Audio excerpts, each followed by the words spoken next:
Hello, welcome to Sightline, to the program where we talk about important events with important guests. So today our guest is Miss Imelda Farrel, who is a registered general nurse and former midwife. Hello. Hi, Susanna. How you find Mongolia? Oh, I just think it's just the best place I've ever been to. Wow. It really is. I mean, everybody was talking to me and warning me coming over, oh, you have to have layers of clothes, you need a coat down to your ankles, you need hat, you need gloves, you need everything. And it's seriously better weather than Ireland. Oh, that's perfect. No rain, sun is shining. Oh, yeah. Yes, it's cold, but the freshness of the air is really good. It's very healthy and really fresh, and I'm loving it. And the people here have been absolutely fantastic. Oh. We were met at the airport with big smiles, and we've been looked after non-stop since. So it's been gorgeous. And they say that the Irish are meant to be the friendliest people in the world, but I actually find over here people have been more than friendly. Lovely. And I've met loads of Mongolians up to now. Thank including you. Thank you very much. Let us start our conversation with the aim of your visit. What do you do here? Yeah, actually, a few years back, I had a breast lump, and the doctors were quite bothered about my breast lump, and they wanted me to have it removed. And in the meantime, there was this doctor, Dr. Tony Quinn, and he's from Ireland, and he was doing university research. It was all done under university research conditions, and basically he knew that he could get people to relax to a really good extent, right into a deeper, greater part of the mind, and they could actually take complete control of pain and be able to have an operation without any anesthetic, without any painkillers and all the rest. And the fact that I was a midwife, and we were always looking for better ways for patients not to feel pain when they're in labour, and the best thing that we could do was help them to relax as much as we knew at the time. But and it worked. So if a person can really relax their mind, they don't have to feel pain. But this was taken to another level altogether. So it was quite a large breast lump that was televised at the time, or videoed, or whatever you want to say. So we have it on record if you want to see it. And it was quite a large one. And then there was a scalpel blade that was used, and you know how sharp a scalpel blade is. So if even I said to one of you now in the audience, if I said, okay, I'm going to actually give you a needle now, or better still, we're going to put a scalpel blade through your breast, immediately your conscious mind would jump back and just say, no, thank you, definitely not having that, because your conscious mind is programmed into knowing that you're going to feel pain. But isn't it amazing, Susanna, to think that there's a part of our mind where all our potential is, and it's deep in the unconscious part of our mind, that if we can take control of pain, we can have an operation without any anesthetic. Yes. So that was actually used for people it was used to inspire people and to let them see that there is another part of the mind that we're not using. And they actually say that we're only using 3 to 5% of our mind, and the rest is hidden, it's dormant. So here, where Dr. Tony Quinn was able to help me to relax, to be able to use more of my mind, that I didn't feel any pain, it was actually funny, the doctors that did the operation, like as soon as it was over, they interviewed me. And I went off down, had lunch with them, just got off the table, had lunch, felt fantastic. It was on a Saturday, I was back to work on Monday. Now, normally, I'm a nurse. You would be like 2 to 3 weeks out, you'd be getting painkillers, you would have had an anaesthetic and all the rest. So it worked just extremely well. But how this idea came to find out that painkiller or pain, to control the pain without anesthetic? Okay, well, this doctor is into human potential research. So he was doing a PhD in a university in London at the time, and he absolutely would know every little thing about the human potential and about the mind, that he just knew that this was possible. So the university asked him if he could find somebody that actually did it before, because in a study you have to be able to replicate somebody. So it so happened there was an Irish man, an Irish doctor, that was retired at this stage, and he actually did 4,000 operations on people. Seriously, 4,000 operations without the use of any anesthetic. So years ago, what would happen is either he'd be called out to an accident on the road and he'd get a person to relax and be able to put stitches in, or they could come into the hospital. It was a country hospital, and they could come into him, and there'd be no anaesthetists available years ago. So he found a way to relax that person. So Tony spent months working with him, and he actually saw exactly what that doctor was doing. So basically what that doctor was doing, he was getting them into a deeper part of the mind by relaxing them, and there was a trust between the doctor and the patient, so he was able to relax them. But Dr. Tony Quinn then had to do it under university. He was the first ever in the world to do it under university research conditions. Isn't that amazing? But from that then, I noticed, I actually have used that same mind to get really healthy, to get fit, to stay strong, to go on a good diet. And at 65 years of age, I decided to put the unconscious mind again to the test.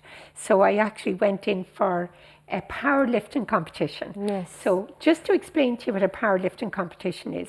So you do 3 lifts. I don't know, Susanna, if you know anything about weights, but you do a bench press, you do a squat with weights in your back, so you squat right down.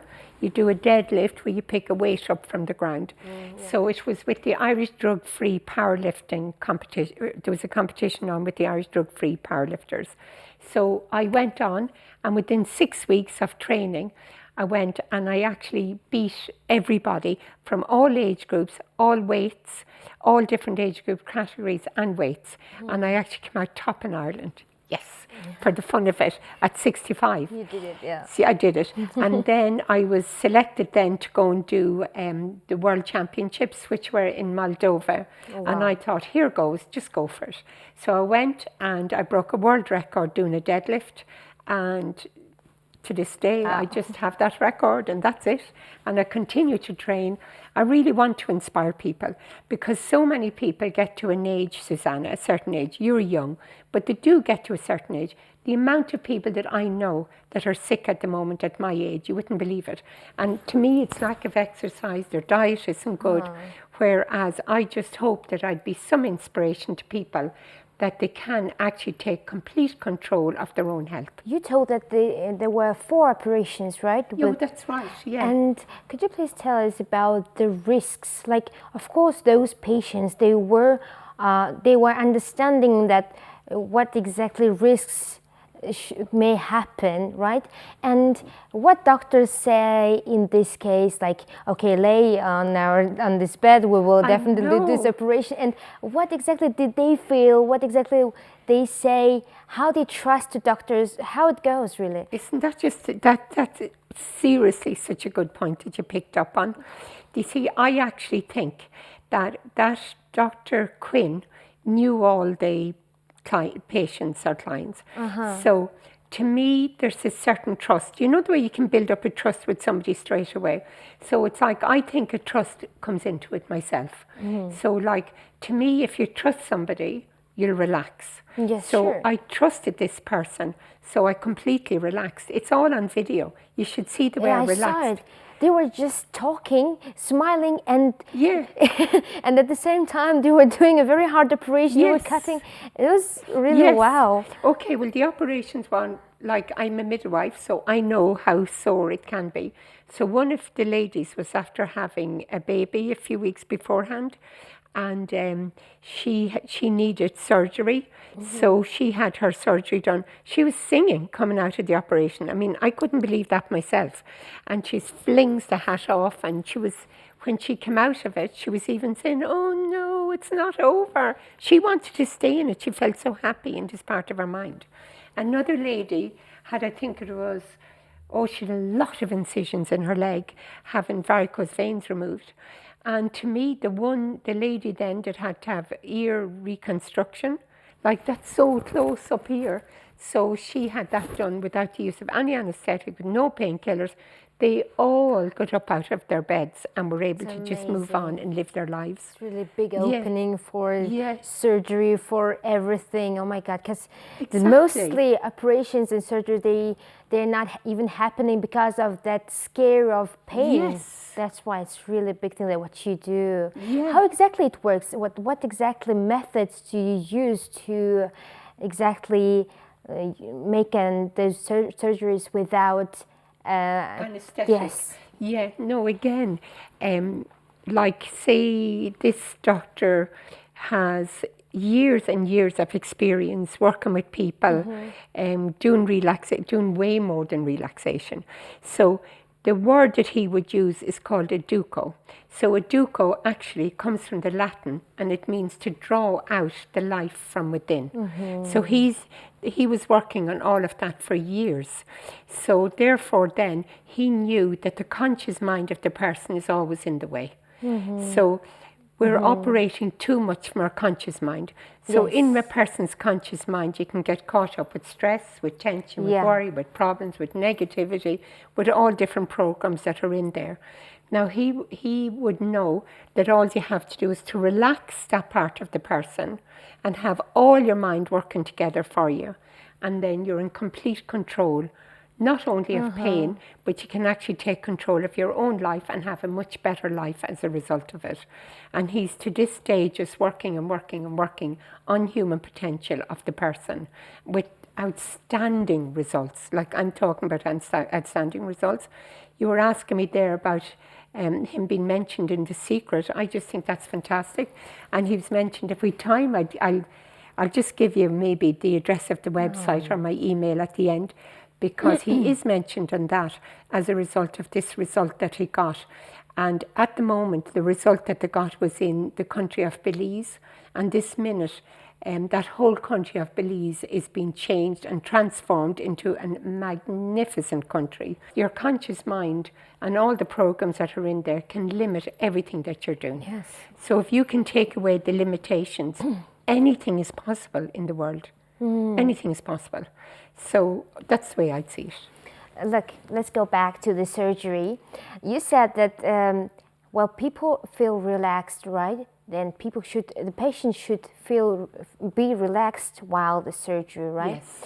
How exactly this works? Like how person become relaxed while surgery? Is it this tablet? What the medicine exactly person takes? How it works? Okay, so I probably should have mentioned that 2 weeks before, I'll just talk about my surgery for the moment, and they were all the same. So 2 weeks beforehand, Dr. Quinn took me in and he actually got me to relax. Now, if you see it on the video, and you probably should show it, is that it actually takes me a few minutes to get to grab the attention of my unconscious mind, not my conscious, but my unconscious mind. And if you see it on the video, I'm giving him total undivided attention, and he's talking to my unconscious mind and bringing me into this part of my mind that's always happy, that always feels good. It's not a hypnosis, right? No, because at any time, if even the doctor that was doing my operation, Dr. Byrne, he said to me, at any point that you want to finish with this, there's an anaesthetist sitting here beside us, so we can give you an anesthetic. So he said that, but I knew I wouldn't be needing it. And you were asking me what brought me here. It was actually an invitation to 120 anesthesiologists. Isn't this interesting? And they actually heard about me having this operation without the use of any anesthetic, and they're all about anesthetics. So the other day, this was on Wednesday. Now, it was the previous Wednesday I was asked. When you I just arrived, and they said, how would you like to do that interview today, or to do that conference talk today? And I just said, okay. So I had a shower, got dressed, and went down to 120 anaesthetists, and they saw the whole 4 operations. They saw the 4 pain controls, and then they asked me to talk and explain everything to them. So I explained everything, and there was one postgraduate there, and he just asked me a question. He was very smart, but he actually just said, gee, what am I doing this study for? when I could study the mind instead. And even last night I met there's a fabulous doctor that I met last night again. She obviously organised the whole thing, and she's president of pain management here in Mongolia. Oh. And she was joking last night, and she was saying, I'm an anesthesiologist. You can do this without any anesthetic whatsoever. So they are intrigued by it. They said they'd never seen it before. And we have a big gala dinner tonight where they're going to be finding out more about it from me. So the whole 120, there wasn't one of them that closed off their mind to it. They were all so open-minded about it. And I think that was lovely about Mongolia. Another question that I would like to ask you, I'm really excited to ask you, about what should expecting mother do to avoid pain while giving a birth? Susanna, you couldn't have asked me a better question, I promise you. And seriously, you're going to be going through that fairly soon, if you don't mind me saying so. So congratulations on that. Thank you. Since I went through the operations that way, can I just say to you that I have dealt with a lot of people that were expectant mothers going into labour and all the rest. One of the first things it's all about how you really can relax your mind, how you can just stay in the present moment, get your breathing done properly. But to me, the number one part in all of this is that you actually focus, wrap your mind around the end result. So the end result is pain-free childbirth with this beautiful baby in your arms. It's all over, and you're saying that was so easy. So you kind of have to, first of all, see it happening to perfection. You can hear people congratulating you. You can hear yourself saying, oh my God, that was seriously so good. That was one of the best experiences of my life. And then you're feeling really good about it all. You're just feeling, your whole body is feeling it, and then you're celebrating this perfect baby at the end of it. So the number one is doing that. Do you know that most people, when they go on, now I'm not saying everybody, but they actually go on about, oh my God, I'm terrified. Oh, my mother told me how painful it is. Yes, now, honestly, that causes the body to tense up. If your body is relaxed, if your mind is relaxed, number one, you're going to get your physical body to relax. So you get your mind to relax through proper breathing. So when you're breathing, you're aware of your breathing.